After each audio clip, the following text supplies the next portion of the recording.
The meeting room was large and bright with walls made of silver and glass that showed the stars outside. Alien leaders from many planets sat around the round table, each one dressed in colors and robes of their world. They had come together to make peace after years of fighting across the stars. But all eyes were now on one strange figure standing at the end of the room. A human. He looked different from the others. No glowing eyes, no sharp teeth, no extra arms. He wore simple black clothes with no armor, no helmet, no weapons. He stood still like a statue. His name was not even known to them. He was simply called the Bodyguard. Princess Lyra of the Solari Kingdom sat near him, calm and quiet. She had brought the human with her and said he would protect her during the peace talks. This confused the council at first. Then it amused them. Captain Aresh from the Zorith Empire pointed at the human and started laughing. His laugh was loud and sharp and echoed through the hall. Others followed. The lizard-like warrior from Krogis laughed so hard his tongue fell out of his mouth. The insect queen from Velth clicked her mandibles in amusement. Even the stone-faced robots from Mekar let out a buzzing sound, which meant they were trying to laugh too. "Is that a joke?" someone said. "That small, soft creature is your bodyguard," another said. Aresh wiped his eye and smiled. "A human guarding a royal blood is like paper shielding a fire." Princess Lyra stayed silent. She looked at the human for a moment, and then looked back at the laughing crowd. "Let them laugh," she said softly. Then she added, "Let's hope none of you have to see him angry." The laughter slowly faded. Some looked confused. Others looked uneasy. But most went back to their talks and ignored the human. He stayed in the corner silent. His eyes scanned the room, not missing a single detail. His face showed no emotion. But deep behind those eyes there was something. Something old. Something waiting. The talks began. Leaders argued over borders and weapons and old wounds. Every side wanted more. Every side trusted no one. Hours passed and tension grew. Then the lights flickered. A soft alarm buzzed once. Then again louder. All eyes turned to the ceiling where red lights started flashing. A voice came through the speakers, cold and robotic. "Alert! Enemy forces approaching. This station is under threat. Prepare for emergency lockdown." Panic spread like fire. Chairs fell. Voices rose. Guards reached for weapons. Captain Aresh stood up, his face pale. "This must be a mistake," he said. "The ceasefire is still active. No one would be foolish enough to attack now." But the screen showed the truth. A swarm of enemy ships was flying fast toward the station. Their markings were clear. The Harkonnen. The Harkonnen were feared across the stars. They obeyed no peace. They followed no rules. They destroyed without warning. The leaders began shouting. Guards pushed their way to the exits. Captain Aresh turned to run. "We must leave now," he yelled. "Forget the talks." But the human bodyguard did not move. He stepped forward slowly, his eyes now focused and sharp. Lyra stood up but did not run. She walked beside him, calm and quiet. The door to the room blasted open. 3 Harkonnen soldiers charged and covered in red armor, with rifles ready. They fired without a word, but they hit nothing. The human moved. He was fast. Faster than anyone in the room had seen before. He crossed the room like a shadow. In one motion he grabbed the first soldier and slammed him into the wall. The second raised his weapon, but the human twisted and kicked him across the floor. The third tried to escape. He did not make it to the door. Silence fell again. Everyone stared at the bodies on the ground. Then they looked at the human. His breathing was calm, his hand steady, his eyes cold. He turned to Lyra. "Stay behind me," he said. Captain Aresh stared in shock. He could not speak. The other leaders slowly stepped back from the human. No one was laughing now. Princess Lyra looked around the room, her voice clear and strong. "This is not just a bodyguard. He is what your empires forgot to fear. A human trained for war. Not one of your kind could have done what he did in seconds."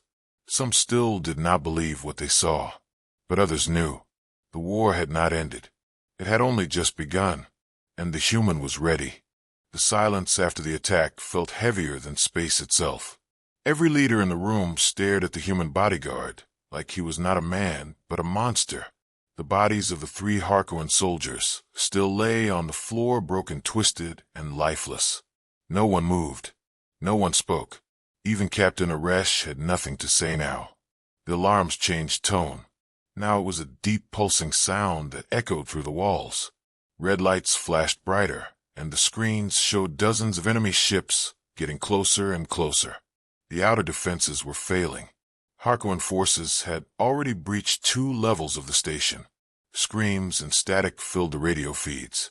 They were not just attacking. They were invading. Princess Lyra stood firm behind the human. She did not flinch. She did not run. The others were already panicking again, trying to escape, trying to hide. But the bodyguard did not look back. He looked forward. He was waiting. The metal door at the far end of the room burst open. 10 more Harkonnen soldiers rushed in.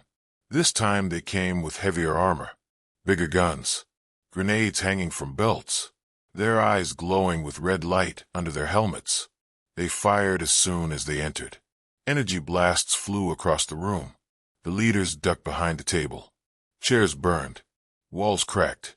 But nothing touched the human. He moved like water, flowing through the air. He grabbed a broken piece of metal from the floor and threw it like a blade. It cut through a soldier's chest. Another charged.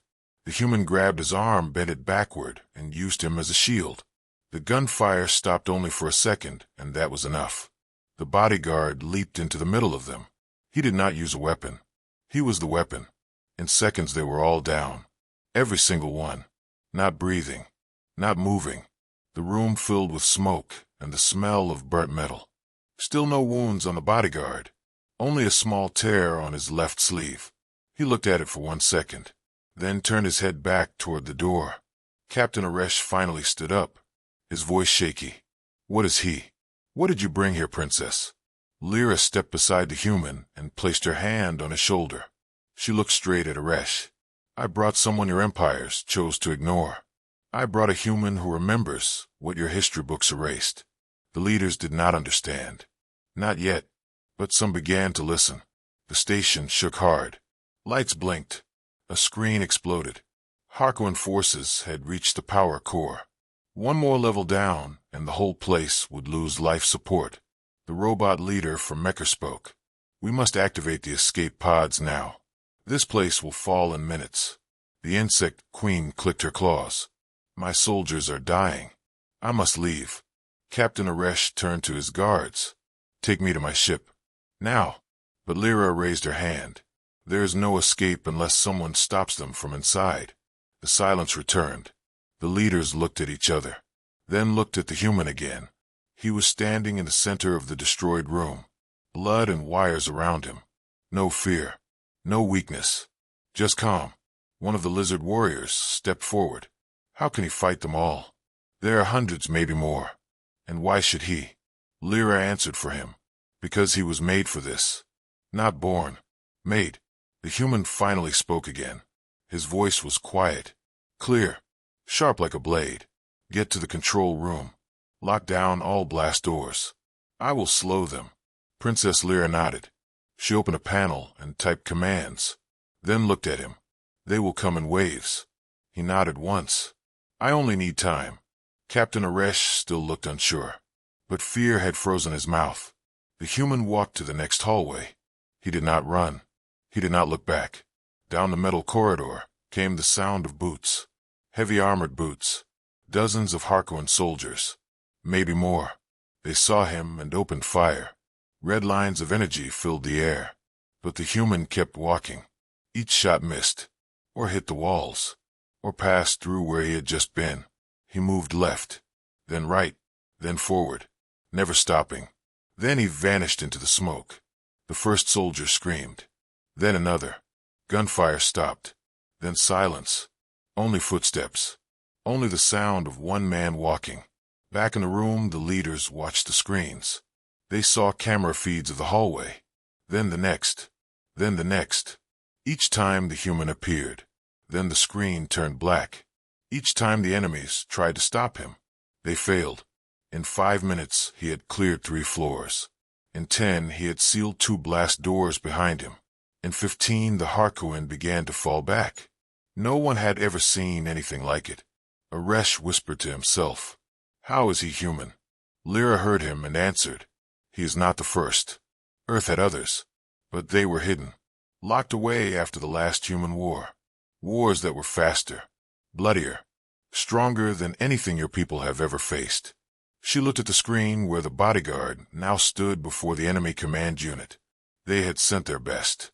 Elite fighters, cyborgs, war beasts, but it did not matter. He moved through them like wind through leaves. They fell like they were made of paper. Then came a loud explosion. The last enemy ship docked on the station lit up in flames. The human had reached the power junction. He had cut their link. No more soldiers could enter. The attack slowed, then stopped. The Harkonnen began to retreat. They had lost. The human returned to the control room. His arm had a burn. His shirt was torn, but his eyes were calm as ever. Lyra walked to him. "You bought us time," she said. He nodded once. "They will come again." Captain Aresh stood, his voice low. "You stopped them. You, alone." The human looked at him without emotion. They were not ready. They never are. The leaders looked at each other. The room no longer filled with doubt. Now it held fear and respect. The human had turned the tide in minutes. Without armor, without a gun, he had used only speed, skill, and something more. Something no alien could understand. And no one would forget. Not anymore. The war room was cold and tense. Screens flickered with static as engineers tried to restore the damaged systems. Alien leaders stood in silence, watching the human, who had just turned the tide of battle in minutes. Some looked amazed. Some looked afraid. None could explain what they had witnessed. The human Bodyguard stood still in the center of the room. His black clothes were ripped. His arm had a burn, but his eyes were sharp and calm. He showed no pain, no pride, just focus. Princess Lyra walked beside him and faced the leaders. "Now you see what I brought. Now you understand why I chose a human." Captain Aresh finally found his voice. "That was no ordinary human. That thing is a weapon. Where did you find him? What is he?" Lyra looked at the room full of rulers, warriors, and thinkers from every corner of the galaxy. She had waited for this moment. She had studied the truth. She had kept the secret. "You all think you know humans," she said. "You think they are weak, emotional, primitive. But your knowledge is incomplete. Your records are old. Your data is filtered. What you see is only the surface." One of the mecha robots spoke in its smooth metal voice. "Clarify the nature of the asset. What model? What training level?" Lyra turned to the robot and replied, "He is not a model. He is a man. His name was removed from history. He was once known only by a number. Project Warden." The name made the room freeze. Some whispered. Some remembered. Others just stared. The lizard commander from Kroggies blinked slowly. "That is just a story. A myth from the old wars. No, it is real." Lyra spoke with quiet power. The Earth once faced a threat so great they had to create something new. Something that could not be stopped. Not by numbers. Not by machines. Not by fear. They built soldiers who could think faster than any AI. Move quicker than any cyborg. Adapt to every battlefield. Kill before the enemy could blink. And survive anything. The human stepped forward now. His voice cut through the air like a blade.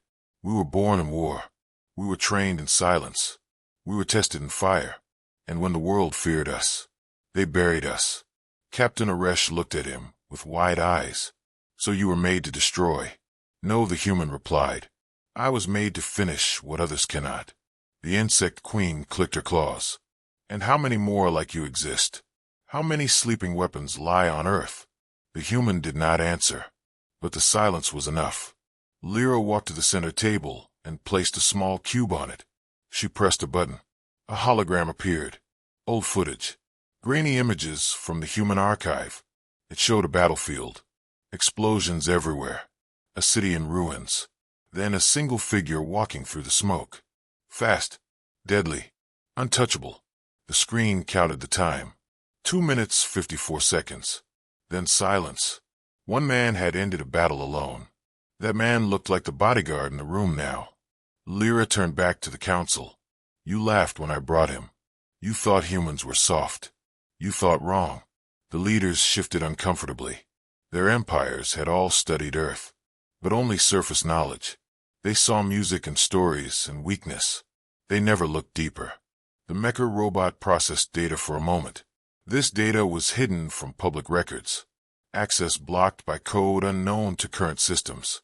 Yes, Lyra nodded. Because Earth wanted peace. So they erased what made others fear them. But I did not forget. I searched the shadows of their world. I found Project Warden. I found the truth. Captain Aresh looked at the human again. And he followed you. Just like that. No, he did not follow me. Lyra answered. He chose to protect me. Because I asked. Because I was honest. That was something no empire could offer him. No program could control him. He is free. The human looked around the room.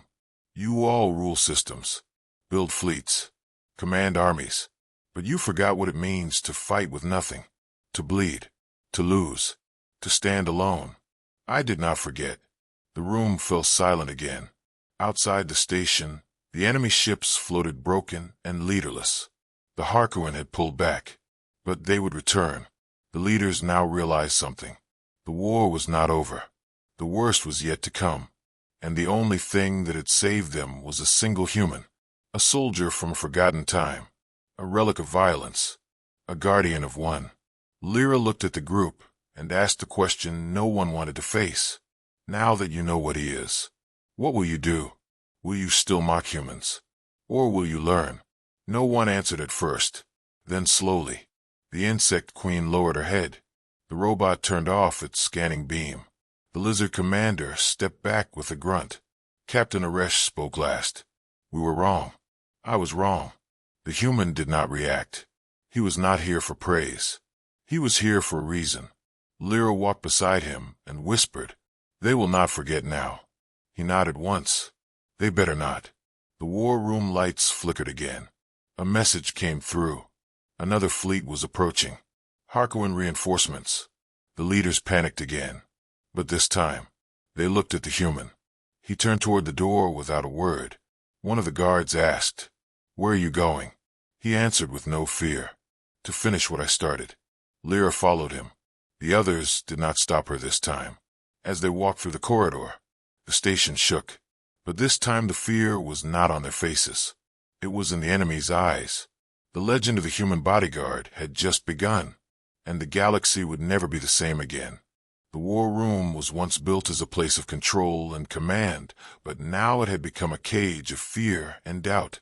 Smoke still drifted through broken vents, and wires sparked from shattered panels as the leaders of the galaxy argued in loud voices and shaking hands. No one could agree on what to do. No one knew what would happen next. They all had one question circling their minds. If one human could stop the enemy, what would happen if he failed? Princess Lyra stood near the center table, her eyes locked on the screen that showed the enemy fleet moving closer. More Harkonnen ships, twice the size of the last wave. Heavy weapons, drop pods. They were not retreating. They were regrouping. The insect queen snapped her claws at her guards. We must flee, she screamed. If we stay, we die. Captain Aresh slammed his hand on the table. No ship can outrun them now. They will target engines first. They will disable escape pods. They will hunt us like animals. The mecha robot turned its glowing eyes toward the screen. Enemy units predicted to reach outer hull in 7 minutes. Probability of survival without direct counterforce at 0. Panic broke like a storm.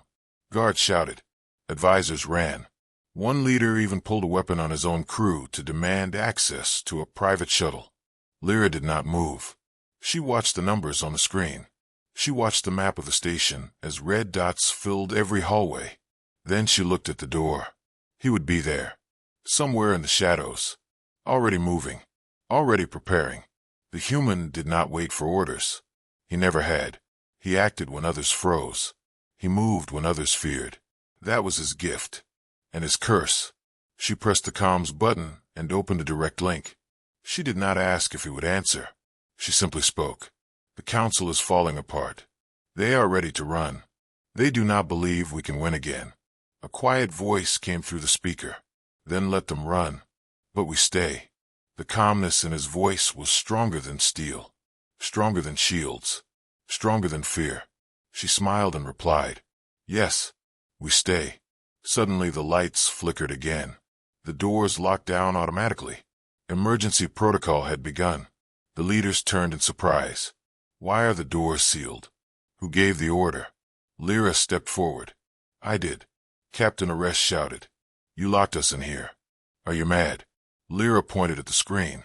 "If we open the doors, now the Harkonnen walk in and tear us apart. If we seal them, we buy time. If we listen to him, we survive." The mecha robot ran new calculations. Defense probability rises if human engages enemies in isolated sectors. "Exactly." Lyra nodded. "He does not need help. He needs space."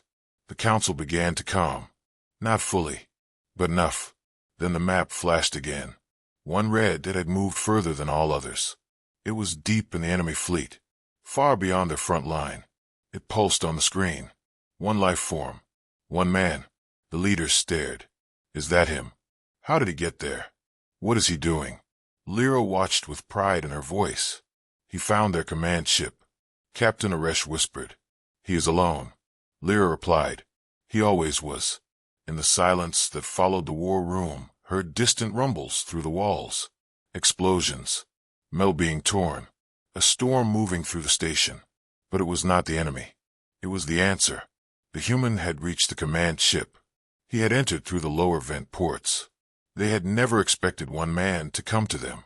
The Harkonnen leader was there. A towering beast covered in thick red armor, with 6 eyes and claws like blades. He roared orders at his guards as alarms rang through the ship. Then came silence. No more alarms. No more orders. Just footsteps. The guards turned. They opened fire. But the human was already moving. Already inside. Already behind them. In seconds they were gone. The Harkonnen leader reached for his war blade. He swung with rage. But the human ducked. Slid under. Struck back with a force that cracked armor. The fight lasted less than 20 seconds. When it was done, the Harkonnen leader lay broken at the base of his throne. The human stood above him, breathing steady, looking at the control panel, studying the core. Back in the war room, the map shifted again. Red dots blinked, then vanished, then more. Enemy signals lost. Fleet commands failing. Their ships stopped firing. The mecha robot reported. Command signal to Harkonnen fleet has ended. Remaining units entering standby mode. No orders received. Captain Aresh sank into his chair, his voice a whisper. He did it again. Lyra did not smile. She only said, "And he is not finished." Suddenly a warning came through. An explosion. The enemy command ship had been set to self-destruct. The human had not escaped. The leaders gasped. Why did he stay? Why not escape? Lyra answered with tears in her eyes. Because that is who he is. Because that is how humans fight. Then, a signal came through. Weak, cracked, but alive. A voice. Still calm. Still sharp. "I need pickup." The room erupted. He was alive. He had escaped at the last second. He had jumped from the burning ship, used a broken fighter to drift through debris, and he was still breathing. Lyra rushed to the hangar. She flew a ship herself. No guards, no escort, only her. She found him drifting among the wreckage, his suit torn, his arm bleeding, but his eyes still calm. She opened the door. He stepped in, and for the first time, he smiled. "You came." "Always," she replied. They flew back together, and when they landed, the leaders waited in silence. No one spoke. No one mocked. They only watched. Because now, they knew. This human, this bodyguard, was more than a soldier, more than a weapon. He was a message, and the message was clear. Never underestimate Earth.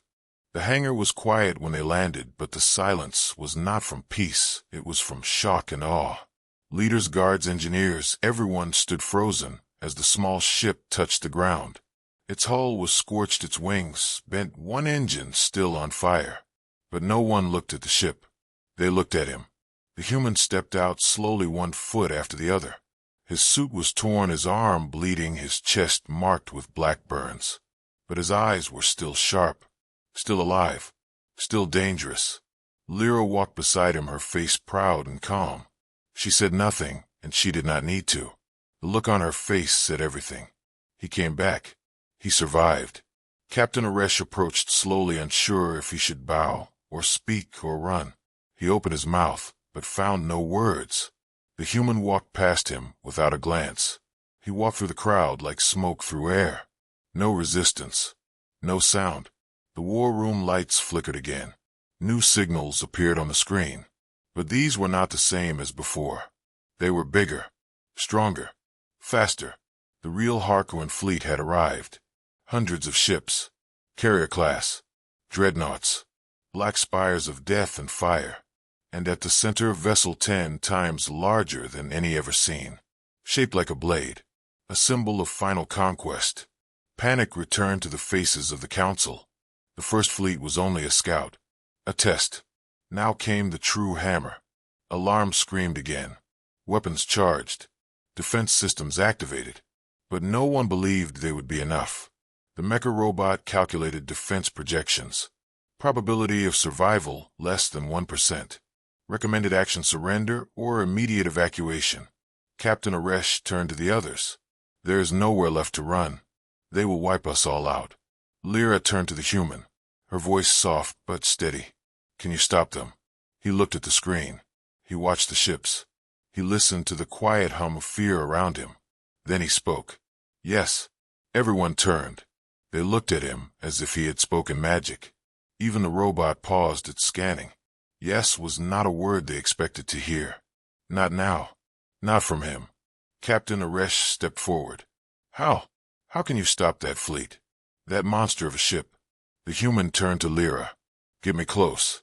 She blinked. You mean inside? He nodded. Silence followed. No one else dared speak. But Lyra did not hesitate. She walked to the hangar console and began entering commands. Within minutes, a small stealth ship was prepared. Dark metal. No insignia. No lights. Built for one purpose. Lyra took the controls. The human took the seat beside her. Captain Aresh ran to them. This is madness. They will see you. They will destroy you before you reach them. The human looked at him, with calm fire in his eyes. Then they better be fast. The doors opened. The ship launched. No music. No farewell. Only silence. Inside the cockpit, Lyra flew with sharp focus. She moved through debris and smoke, through the broken edge of space. Enemy fire lit up the black sky. Red lines, missiles, drones, all aimed at one ship. But the human was guiding her. Left, down, now. He saw patterns before they formed. He knew where the next shot would land. He calculated every move in his mind faster than any machine. They reached the outer hull of the command vessel, the size of a moon, a floating fortress. The human activated the underbelly cutter. The ship drilled into the metal like a needle into flesh.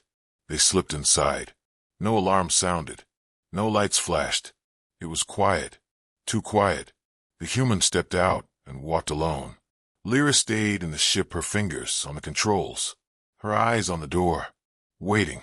Inside the vessel, the human moved like a ghost. The hulls were black and red, the lights dim. Guards patrolled every corner, but they never saw him. He moved through them like wind through sand. One by one they vanished. No shots fired. No sounds made. 3 minutes started now. First corridor. For guards. Neutralized in 7 seconds. Second corridor. Laser wall. Bypassed in 5. Third room. Control unit. He placed the charge. Final chamber. Central brain of the ship. Surrounded by soldiers. And a beast. The Harkonnen Prime. 10 feet tall. Covered in spiked armor. Its voice shook the walls. You dare come here, human. You are nothing. You are one. The human stepped forward. No fear. No words. He ran straight into the fire. Dodged 3 bullets. Took one to the arm. Kept moving. Struck the first soldier with a punch so fast it broke the sound barrier. used the body to block a blast, jumped over a rail, landed on the Prime's back. They fought like titans. Fists, blades, claws. Smoke filled the air. The Prime swung. The human ducked. The Prime grabbed. The human slipped out, spun behind, pulled the Prime's own blade from its back, and drove it deep into its neck. The beast roared, then fell. Time: 2 minutes 47 seconds. The human ran to the core, pressed the charge, set the timer. 30 seconds. He turned, ran back through fire, through gas, through death. Lyra saw the door open. She saw him run. She launched the ship in reverse, flew hard, flew fast. Behind them, the command ship lit up like a star. The core exploded. The hull cracked. A wave of light shot across the fleet. Without the Prime, without the command, the other ships shut down. Their weapons froze. Their engines died. The galaxy watched from 1,000 screens and saw one man, one ship, one moment. The war had ended, and it lasted 3 minutes. The stars outside the station had never looked so still, so cold, so endless. Ships that once roared with power now floated like broken bones across the void. No more explosions, no more fire, no more war. Inside the great hall of the council, silence fell like snow over a grave. Not a single voice rose. Not a single hand moved. Only eyes. Eyes that watched the screen as the last image came through. The human and the princess flying through the wreckage. Behind them, the enemy command ship split apart. The mighty Harkonnen fleet shut down like machines without a soul. The war was over, and not a single army had won it. Not a fleet. Not a planet. Not a council. Just one man. The doors of the hall opened with a soft hiss. No guard stepped inside. No soldiers. Only the human. He walked through the long corridor as if he were returning from a walk, not from war. His face calm. His steps steady. The burns on his arms still open. His suit torn. But his eyes held the same fire. The same ancient storm. Behind him walked Princess Lyra. Not as a ruler. Not as a witness. But as someone who had seen the truth and returned with it. She had placed her trust in what the others had feared. And now they had no choice but to understand. Captain Aresh stood slowly from his seat, his voice barely above a whisper. "You came back." The human said nothing. He did not nod. He did not smile. He simply stood. The mecha robot adjusted its lens and scanned the human once more. Heart rate stable. Wounds not fatal. Cognitive function beyond standard range. Conclusion. Subject remains operational. The insect queen clicked her claws once, then lowered her head. The lizard war chief, who once laughed, now stepped back. Not in fear, but in respect. Lyra walked to the center of the room, her voice clear, her gaze unshaken. "You all saw what he did. You all know what he is. But let me tell you what he is not. He is not a machine, not a mindless weapon, not a monster in disguise. He is a human. And humanity is not what you thought. You studied them. You labeled them. You judged them. But you never understood them. They bleed like us. Break like us. But when cornered, when forgotten, when pushed beyond the edge, they do not fall. They rise." She turned to him. He did not flinch under the eyes of the galaxy. He simply waited. She spoke again. He fought not because he was ordered, not because he was programmed. He fought because I asked, because I believed in him. And that was enough. Captain Aresh walked closer. He looked at the human like he had never seen him before. "Tell me, why did you come back? You could have stayed. You could have vanished into the dark." The human finally spoke, his voice low and steady. "Because she was still here." Aresh nodded once, then stepped back, and bowed. One by one the others followed, bowing, lowering weapons, lowering pride. The galaxy had been changed in 3 minutes, but its memory would last forever. Outside the station, rescue ships flew through the wreckage. Lifeboats were recovered, signals restored. The dead were counted, the living were treated. But the story had already spread. A single human, a forgotten soldier, had stopped the most feared fleet in known history. Whispers became reports. Reports became broadcasts. Broadcasts became legends. Children in far colonies asked their parents, "What is a human? Are they really that strong? Are they really that fast?" And the answer was never simple. Because strength was not his power. Speed was not his weapon. It was something else. Something deeper. The will to stand alone. The choice to fight when others run. The heart that does not need orders. Back inside the war room, the leaders gathered again. This time not to argue. Not to blame. But to listen. Lyra took the floor once more. She looked around at the faces of rulers and warriors and minds that shaped galaxies. And she said, "You wanted peace, but forgot the cost. You signed treaties, but left scars. You built walls and fleets and forgot how to trust. I trusted him, and he answered that trust. Now you must decide. Do you return to fear? Or do you learn?" The human stood behind her, silent, still. He did not ask for thanks. He did not claim victory. He did not want praise. He had done what was needed, and now he was waiting for the next call, the next whisper for help in the dark. Captain Aresh turned to him again, his voice stronger this time. "The galaxy owes you a debt it can never pay." The human looked at him, then looked away. "I do not want debt. Just silence." The mecha robot stepped forward. "Processing. Input. Query. What will you do now?" The human answered, "I rest. Until I am needed again." And with those words he turned and walked away. Through the halls. Past the guards. Past the ships. He walked into the hangar. Found a small ship with no markings. Entered. And left. No one stopped him. No one followed. Because legends do not stay. They rise. They protect. And then they disappear. Princess Lyra stood at the window as his ship vanished into the stars. She smiled softly, then whispered, "Goodbye, Warden." Far across the stars, beyond the broken fleet, beyond the memory of war, a story began to grow like a spark in dry wind, carried by voices and signals and dreams. No one knew where it started.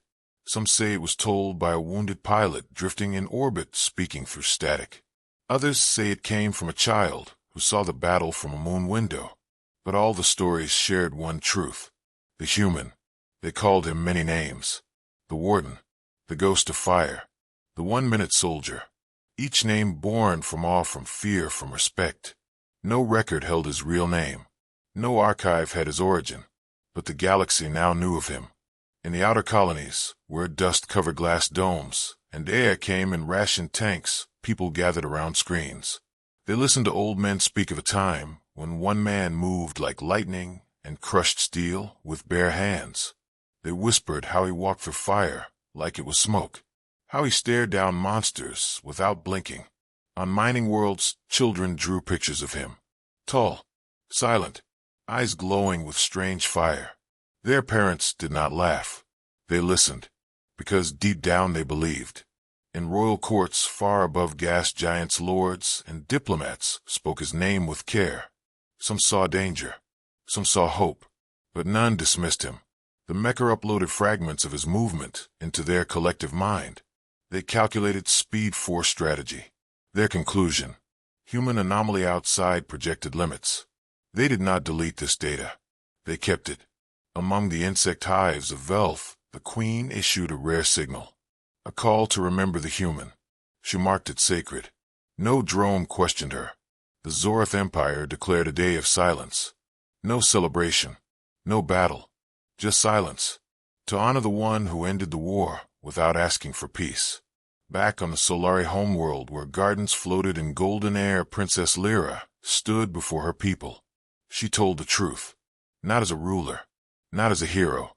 But as a witness. She spoke of a man who never wanted power, who did not ask to be remembered, who was laughed at before the storm, and who stood alone when others fell.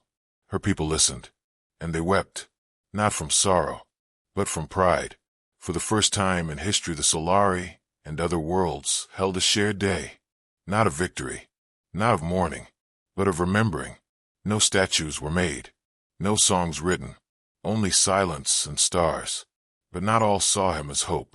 In the dark corners of space, where lost empires hid their broken fleets, others watched.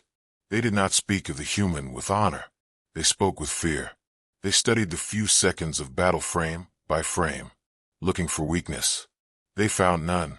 They sent agents, scouts, whisperers, and black ships to find him. They followed fragments, signal trails, sensor shadows. But the human was gone. He left no trace, no name, only silence. Yet in one forgotten moon base, under a red sun, an old signal flickered on. A small ship landed. The doors opened, and he stepped out. He did not come to fight. He came to rest. The moon was empty. No people, no machines, just wind and rock. He walked through the ruins slowly. His hands touched the stone. His eyes closed as if remembering something lost. He made no camp, no fire. He simply sat on a ledge facing the stars. And there he stayed. Ships passed overhead. Storms raged and ended. The galaxy turned, and the legend spread. Back on a trading outpost, a traveler told a bartender, "I saw him once. Not in war, not in fire, just walking through a crowd like a shadow. People moved without knowing why. They gave him space without knowing his name." In a hidden archive, a scholar wrote, "There are many weapons in this galaxy. Lasers, shields, fleets. But the strongest is not metal. It is choice. And one human made that choice when no one else would. In a deep forest on a planet untouched by war, a group of young warriors trained in silence. Their teacher spoke once. He said, 'If you wish to be like him, then learn to be still. Learn to listen. Learn to protect, not destroy.' The story changed each time it was told. Some said he could fly. Some said he had no fear. Some said he was not even human anymore.